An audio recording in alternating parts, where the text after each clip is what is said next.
الحمد لله رب العالمين. اللهم صل على محمد وعلى آل محمد. നമുക്കിനി സൂറത്ത് തൗബയുടെ 122-ാമത്തെ സൂക്തമാണ്. أعوذ بالله من الشيطان الرجيم. وما كان المؤمنون لينفروا كافة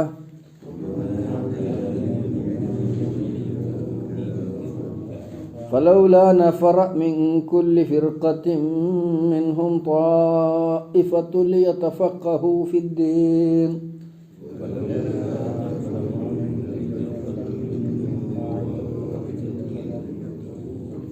ولينذروا قومهم إذا رجعوا إليهم لعلهم يحذرون.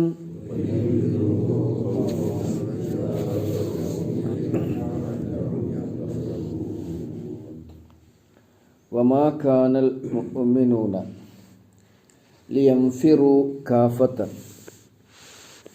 മുഅ്മിനുകൾ വമാ കാനൽ മുഅ്മിനൂന മുഅ്മിനുകൾക്ക് പാടില്ല ലിയൻഫിറു കാഫ മുഴുവൻ ആളുകളും ഒരു യുദ്ധാവശ്യത്തിന് വേണ്ടി പുറപ്പെടും. ഫലൗല നഫറ എന്തുകൊണ്ട് പുറപ്പെട്ടില്ല മിൻ കുല്ലി ഫിർഖത്തിൻ ഓരോ വിഭാഗത്തിൽ നിന്നും ത്വായിഫത്തുൻ ഒരു സംഘം ലിയതഫഖഹു ഫിദ്ദീൻ ദീനിൽ അവഗാഹം നേടുന്നതിന് വലിയുൻദിറു ഖൗമഹും തങ്ങളുടെ ജനതക്ക് താക്കീത് നൽകുന്നതിനും ഇദാ റജഉ ഇലൈഹിം അവർ മടങ്ങി വന്നാൽ ലഅല്ലഹും യഹ്ദറൂൻ അവർ ജാഗ്രതയുള്ളവരാകുന്നതിന് വേണ്ടി. മൂടർത്ഥം പറയാം. വമാ കാനൽ മുഅ്മിനൂന മുഅ്മിനുകൾ സത്യവിശ്വാസികൾക്ക് പാടുണ്ടായിരുന്നില്ല, അല്ലെങ്കിൽ അവർക്ക് ഭൂഷണമായിരുന്നില്ല, അല്ലെങ്കിൽ അവർ പുറപ്പെടേണ്ടിയിരുന്നില്ല. നഫറ യംഫിറു എന്നുള്ള വാക്യം നമ്മൾ മുമ്പ് പഠിച്ച ഗൗരവമുള്ളൊരു സംഗതിക്ക് ഇറങ്ങി പുറപ്പെടുന്നതിനാണ് നഫറ എന്ന് പറയുക. നഫർ എന്ന് പറഞ്ഞാൽ സംഘം നടത്തുന്നുണ്ട്. ഒരു സംഘം ആളുകൾ ഒരു പ്രധാനപ്പെട്ട കാര്യത്തിന് വേണ്ടി പുറപ്പെടുന്നതിനാണ് നഫറ. ഇവിടെ അല്ലാഹു തആല പറയുന്നത് വമാ കാനൽ മുഅ്മിനൂന ലിയൻഫിറു കാഫത്തൻ. കാഫത്തൻ എന്ന് പറഞ്ഞാൽ മുഴുവനായും, വിശ്വാസികൾ മുഴുവനായും പുറപ്പെടേണ്ടിയിരുന്നില്ല. ഞാൻ വിശദീകരിക്കാം. ഫലൗല നഫറ മിൻ കുല്ലി ഫിർഖത്തിൻ മിൻഹും ത്വായിഫത്തുൻ. ഫലൗല നഫറ എന്തുകൊണ്ട് പോയില്ല മിൻ കുല്ലി ഫിർഖത്തിൻ ഓരോ വിഭാഗത്തിൽ നിന്നും ത്വായിഫത്തുൻ ഒരു സംഘം ലിയതഫഖഹു ഫിദ്ദീൻ ദീനിൽ അവഗാഹം നേടുന്നതിന് വലിയുൻദിറു ഖൗമഹും തങ്ങളുടെ ജനതക്ക് താക്കീത് നൽകുന്നതിനും ഇദാ റജഉ ഇലൈഹിം അവർ അവരിലേക്ക് മടങ്ങിച്ചെന്നാൽ ലഅല്ലഹും യഹ്ദറൂൻ അവർ ജാഗ്രതയുള്ളവരാകുന്നതിന്. തബൂക്ക് യുദ്ധം സംഭവിച്ചത് മക്ക വിജയത്തിന് ശേഷമാണ്. മക്ക വിജയത്തോടു കൂടി മക്കയും മദീനയും പരിസര പ്രദേശങ്ങളും റസൂൽ സല്ലല്ലാഹു അലൈഹി വസല്ലമയുടെ അധികാരത്തിന് കീഴിൽ വന്നു. പിന്നെ അവിടുത്തെ നേതാവ് ഭരണാധികാരി റസൂലുള്ളാഹി സ്വല്ലല്ലാഹു അലൈഹി വസല്ലം. അപ്പോൾ സ്വാഭാവികമായും രണ്ട് വിഷയങ്ങളുണ്ടാകും. ഒന്ന്, അതിർത്തിയിൽ നിന്ന് ശത്രുക്കളുടെ ആക്രമണം. ഓരോ രാജ്യങ്ങൾക്കും ഉണ്ടല്ലോ അത് അതിർത്തി കാവലിന് കുറേ ആളുകളെ നിയോഗിക്കും, കുറേ പട്ടാളക്കാർ നിയോഗിക്കും. ഓരോ രാജ്യവും അവരുടെ ആഭ്യന്തര ഭദ്രത സുരക്ഷിതമാക്കുന്നതിന് അതിർത്തികളിൽ സൈന്യങ്ങളെ നിയോഗിക്കും. അതേപോലെ തന്നെ ആഭ്യന്തര സംഘർഷമുണ്ടാകുന്നത് തടയാനുള്ള ശ്രമവും ഓരോ ഭരണകൂടത്തിൻ്റെ ഭാഗത്തുനിന്നും ഉണ്ടാവും. റസൂലുള്ളാഹി സ്വല്ലല്ലാഹു അലൈഹി വസല്ലമയും അങ്ങനെയുള്ള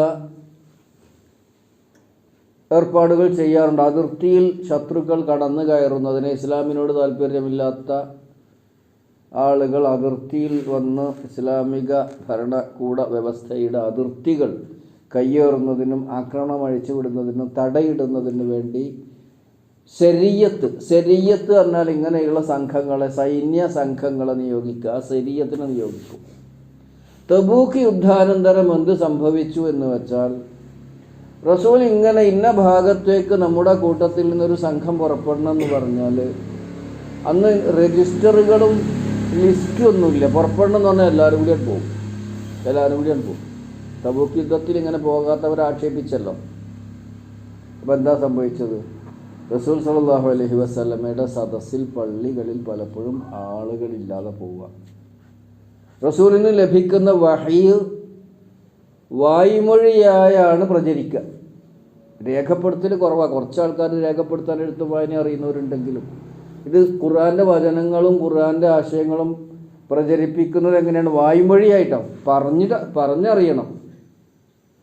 അപ്പോൾ റസൂൽ സല്ലല്ലാഹു അലൈഹി വസല്ലം പുതിയ ആയത്തുകൾ പഠിപ്പിച്ചു കൊടുക്കുമ്പോൾ, പുതിയ നിർദ്ദേശങ്ങൾ ദീനീ വിഷയത്തിൽ അറിയിച്ചു കൊടുക്കുമ്പോൾ അത് കേൾക്കാൻ പലപ്പോഴും പള്ളികളിൽ ആൾ കുറയുക.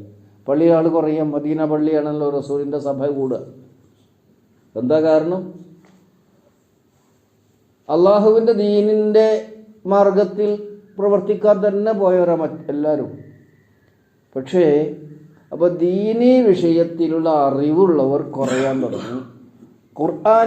ഖുർആനാണല്ലോ വിജ്ഞാനീയങ്ങളുടെ അടിത്തറ. ദീനീ വിജ്ഞാനത്തിൻ്റെ അടിത്തറ ഖുർആനാണ്. അതിൽ നിന്നാണ് ദീനീ വിജ്ഞാനം വികസിക്കേണ്ടത്.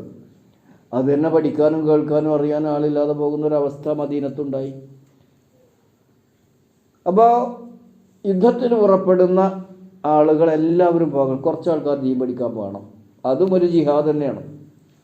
അതാണ് ഇവിടെ സൂചിപ്പിച്ചിട്ടുള്ളത്.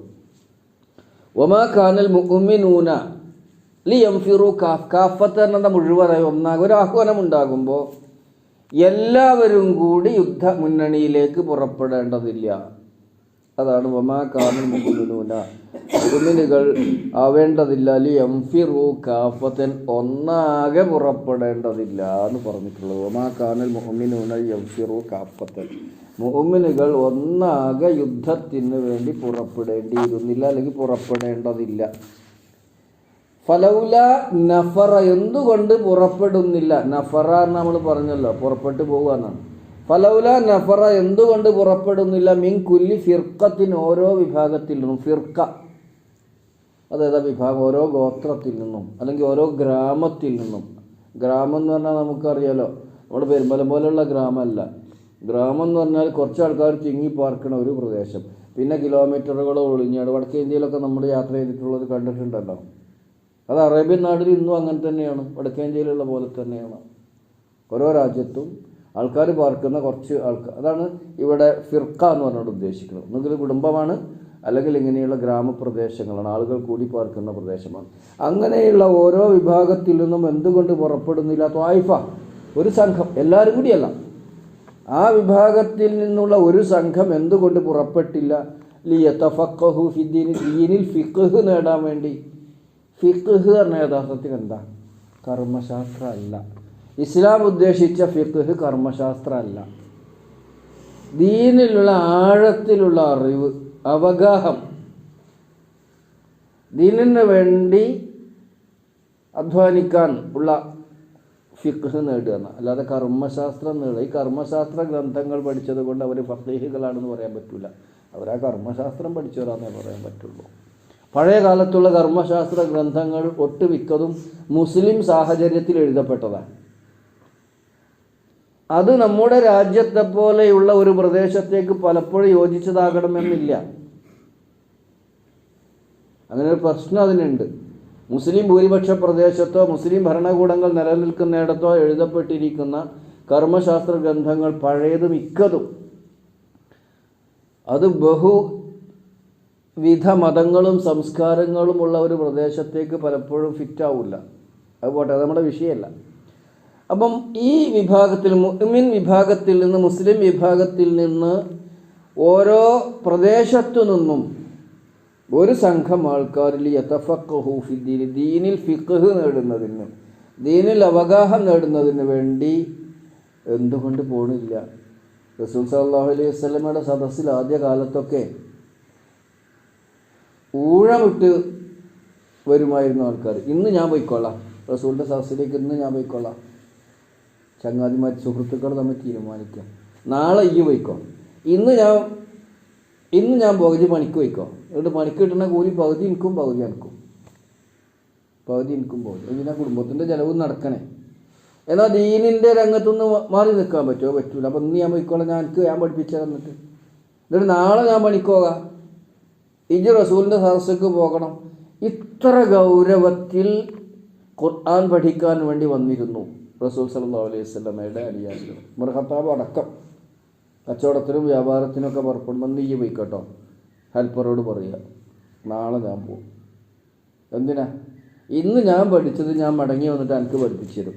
നാളെ ഈ പഠിക്കണത് പിന്നെ മടങ്ങി വന്നിട്ട് ഈ എനിക്ക് പഠിപ്പിച്ചു തന്നാൽ മതി. ഇങ്ങനെയാണ് ദീനിൽ ഫിഖ്ഹ് നേടുക. ഫിഖ്ഹ് നേടുക, അറിവ് നേടൽ എങ്ങനെയാണ്? കണ്ട ഒരു കാര്യത്തിൽ നിന്ന് കാണാത്ത ഒരു കാര്യത്തിലേക്കുള്ള അറിവ് നേടിയെടുക്കുക എന്നുള്ളതാണ്.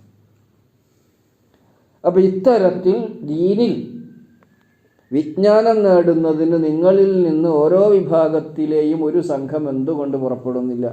വലിയ ഉന്തിറു കൗമഹു, ദീനിൽ അവഗാഹം നേടുന്ന വലിയ ഉന്തിറു കൗമഹും തങ്ങളുടെ ജനങ്ങൾക്ക് താക്കീത് നൽകുകയും വേണം. അപ്പോൾ ഖുർആനിൽ അവഗാഹം നേടുക എന്നുള്ളത്, ദീനീ വിജ്ഞാനങ്ങൾ കരഗതമാക്കുക എന്നുള്ളത് വിശ്വാസികളുടെ നിർബന്ധ ബാധ്യതയാണ്. ഞാൻ പഠിച്ചിട്ടില്ല, എനിക്കറിയില്ല എന്നുള്ളത് ഇസ്ലാമിക നിയമത്തിൽ നിന്ന് ഒഴിഞ്ഞു മാറാനുള്ളൊരു പഴുതല്ല. നമ്മൾ മനസ്സിലാക്കേണ്ട വളരെ പ്രധാനപ്പെട്ട ഒരു കാര്യം, നിയമങ്ങളിലുള്ള അജ്ഞത നിയമലംഘനത്തിന് ന്യായമല്ല. മനസ്സിലായില്ലേ? നിയമങ്ങൾ അറിയില്ല എന്നുള്ളത് നിയമം ലംഘിക്കാൻ ന്യായമല്ല. ഇന്ത്യൻ നിയമം അനുസരിച്ചും നിയമം എനിക്കറിയില്ല എന്നുള്ളത് കൊണ്ട് നിയമം ലംഘിക്കാൻ അത് പഴുതില്ല. വാഹനം ഓടിക്കുന്ന ആളുകൾക്ക് വാഹനം ഓടിക്കുന്നത് സംബന്ധമായ റോഡ് നിയമങ്ങൾ അറിഞ്ഞിരിക്കണം. അതെനിക്ക് അറിയില്ല എന്നുള്ളതുകൊണ്ട് അയാൾ കുറ്റത്തൊന്നും ഒഴിവാവില്ല. അത് അയാളുടെ ബാധ്യതയാണ്. അതേമാതിരി ഇസ്ലാമിൻ്റെ നിയമങ്ങൾ എനിക്കറിയില്ല, എനിക്ക് അവസരം കിട്ടിയില്ല എന്ന് പറഞ്ഞ് ഒഴിഞ്ഞു മാറിയാൽ അള്ളാഹു പിടികൂടുന്നതിൽ നിന്ന് രക്ഷപ്പെടില്ല. അത് നമ്മളെ ബാധ്യതയായിട്ട് നമ്മൾ ഏറ്റെടുക്കണം. വലിയ ഉന്തിറു കൗമഹും, എന്നിട്ട് സ്വന്തം കൗമിന് താക്കീത് നൽകണം കേട്ടോ. വീട്ടിലുള്ളവരോട് കാര്യങ്ങൾ പറയണം. അല്ലാതെ നമ്മൾ പഠിച്ചോ, എനിക്ക് നല്ല പേരുണ്ട്, ഞാൻ പഠിച്ചാൽ മതി, ബാക്കിയുള്ളവർക്കൊന്നും അത് ബാധകരം, എൻ്റെ കുട്ടികളെ ഒരു ദുനിയാവായിട്ട് നടക്കട്ടെ, ഞാൻ ആഖിറായിട്ട് നടക്കാം. ഇതല്ല ഒരു മുഅ്മിൻ്റെ സ്വഭാവം. മുഅ്മിൻ അറിയുന്നതും പറയുന്നതും മനസ്സിലാക്കുന്നതും വീട്ടുകാരുമായി, നാട്ടുകാരുമായി, സുഹൃത്തുക്കളുമായി പങ്കുവെക്കും. വലിയ ഉന്തിറു കൗമഹും, തങ്ങളുടെ കൗമിന് താക്കീത് നൽകണം. ഇതാ റജഅു ഇലൈഹിം, ദീനീ വിജ്ഞാനങ്ങളൊക്കെ നേടി റസൂൽ തങ്ങളുടെ നാട്ടുകാരുടെ അടുക്കലേക്ക് മടങ്ങി വന്നാൽ, ലഅല്ലഹും യഹ്ദറുൻ, അവർ ജാഗ്രതയുള്ളവരാവട്ടെ, അല്ലെങ്കിൽ അവർ ജാഗ്രതയുള്ളവരാകുന്നതിന് വേണ്ടി. എവിടുന്നാ ദീനീ വിജ്ഞാനം? റസൂൽ സല്ലല്ലാഹു അലൈഹി വസല്ലമയുടെ കാലത്ത് എവിടുന്നാ ദീനീ വിജ്ഞാനം നേടുക? റസൂലിൻ്റെ സദസ്സിൽ നിന്നാണ് വിജ്ഞാനം നേടുക. എന്നാൽ അതാണ് അടിസ്ഥാന സ്രോതസ്. ഖുർആനും സുന്നത്തും നമ്മൾ പറയുക, അഥവാ അള്ളാഹുവും റസൂലും. അള്ളാഹുവിൻ്റെ അടിമകൾ അള്ളാഹു പറഞ്ഞത് അനുസരിക്കണം. ഇതപ്പോൾ ഇതിൽ സംശയമൊന്നുമില്ലല്ലോ. അള്ളാഹു പറഞ്ഞത് അനുസരിക്കണമെങ്കിൽ അള്ളാഹു എന്താണെന്ന് പറഞ്ഞതെന്ന് അറിയണം. ഇത് നമ്മൾ ഗൗരവമായിട്ട് മനസ്സിലാക്കുക. അതാണ് നമ്മുടെ അർത്ഥം പറഞ്ഞുകൊണ്ട് നിർത്താം. സത്യവിശ്വാസികൾ ഒന്നടങ്കം യുദ്ധത്തിന് പുറപ്പെടേണ്ടിയിരുന്നില്ല. അത് തബൂക്ക് യുദ്ധത്തിൻ്റെ അനന്തരം ഇനി വരുന്ന സന്ദർഭങ്ങളിൽ. അതാണ് വമാകാനൽ മുഅ്മിനൂന ലിയൻഫിറൂ കാഫത്തൻ. നഫറ എന്ന പുറപ്പെടുക എന്നാണല്ലോ. വിശ്വാസികൾ ഒന്നടങ്കം യുദ്ധത്തിന് പുറപ്പെടേണ്ടതില്ല. ഫലൗല നഫറ മിൻ കുല്ലി ഫിർഖത്തിൻ മിൻഹും, അവരിലെ ഓരോ സംഘത്തിൽ, ഓരോ വിഭാഗത്തിൽ നിന്നും എന്തുകൊണ്ട് പുറപ്പെട്ടില്ല? ത്വായിഫത്തിന്, ഒരു സംഘം ആളുകൾ, ലിയതഫഖഹു ഫിദ്ദീൻ, ദീനിൽ അവഗാഹം നേടുന്നതിന്, ദീനിൽ പ്രാഗൽഭ്യമുണ്ടാകുന്നതിന്, ദീനിൽ ഫിഖ്ഹ് ഉണ്ടാകുന്നതിന്. വലിയ ഉന്തിറു കൗമഹും, അവർ തങ്ങളുടെ ജനതക്ക് താക്കീത് നൽകുന്നതിനും. ഇദാ റജഅു ഇലൈഹിം, അവർ അവരിലേക്ക് മടങ്ങിച്ചെന്നാൽ, ലഅല്ലഹും യഹ്ദറൂൻ, അവരും സൂക്ഷ്മതയുള്ളവരായി, ജാഗ്രതയുള്ളവരായി മാറുന്നതിന്. അല്ലാഹു സുബ്ഹാനഹു വ തആല ദീനിൽ അവഗാഹം നേടി അക്കാര്യം ആളുകൾക്ക് അറിയിച്ചു കൊടുത്ത് സൂക്ഷ്മതയുള്ളവരായി നമുക്ക് ജീവിക്കുവാനും നമ്മുടെ സഹപ്രവർത്തകർക്കും സഹോദരന്മാർക്ക് ജീവിക്കുവാനുള്ള അവസരം നൽകി നമ്മളെ സഹായിക്കുമാറാവട്ടെ. اللهم علمنا ما ينفعنا وانفعنا بما علمتنا ربنا وزدنا علما. اللهم انفعنا بما علمتنا وعلمنا ما ينفعنا ربنا زدنا علما ربنا آتنا في الدنيا حسنة وفي الآخرة حسنة وقنا عذاب النار والحمد لله رب